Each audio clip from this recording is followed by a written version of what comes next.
For VOA Learning English, this is Everyday Grammar. Have you ever been in a conversation and wanted to check your understanding? That is the time to use a tag question in English. A tag question is a short question added to a statement. The tag includes a pronoun and its matching form of the verb be, or auxiliary verb. If the tag question is negative, we shorten the phrase, or use a contraction with the auxiliary verb. Here's an example. I was visiting a friend and saw a photo on the wall. I said, "That's a picture of your grandson, isn't it?" My friend answered, "Yes, it is. That picture is from when he was 2. He's a lot taller now." In the example, I wanted to confirm something I thought was true. So, I started with a positive statement. "That's a picture of your grandson." Then, I added a negative tag question, "Isn't it?" My friend said I was right. The picture was of his grandson. English speakers use tag questions to encourage a listener to respond. You will often hear teachers using tag questions. You remember the history lesson from last week, don't you? Some language researchers say that men use tag questions more often than women.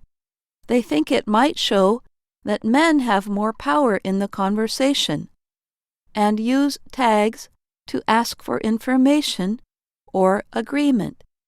Others say women use a certain kind of tag questions to make the conversation run more smoothly. Whatever your gender, when you use a tag question, you expect an answer. The form of that answer depends on the type of tag question. Let's look at the 2 types of tag questions.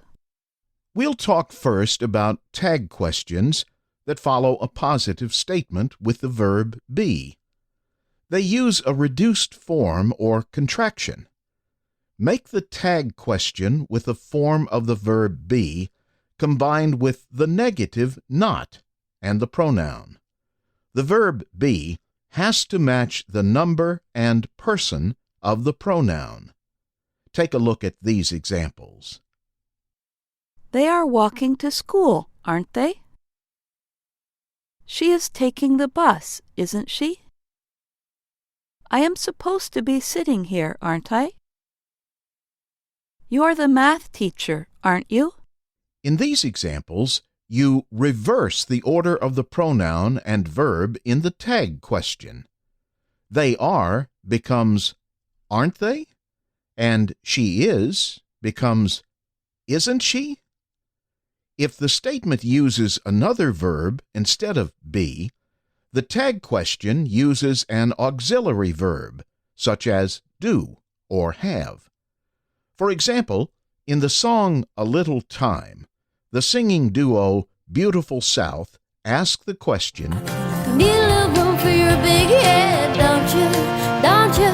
and Your face has been looking like that for hours, hasn't it? Hasn't it?" If you ask a negative tag question, you expect a positive answer. question, "It's raining out, isn't it?" Expected answer, "Yes, it is." Now let's look at tag questions that follow a negative statement. These are in the affirmative. You can use this to confirm that what you are thinking is true, and you expect a negative answer. Question, "You don't eat all the cake, do you?" Expected answer, "No, I don't." Negative sentences with positive tag questions are not as frequent as our first type. They use the same form with reversed word order. Tag questions are an example of a big difference between British and American English. Language researchers using computer data, found that British English speakers use tag questions 9 times as often as American English speakers. In understanding and using English grammar, Betty Azar says that the intonation, or change in pitch, shows the purpose of a tag question. If the speaker is trying to confirm information, the tone rises. Adam works at VOA, doesn't he? Speakers saying something that they are almost certain the listener will agree with use a falling intonation. It's a nice day, isn't it? I'm Jill Robbins. And I'm Jim Tedder. Now it's your turn. Write a sentence with a tag question in the comments. We'll give you feedback. For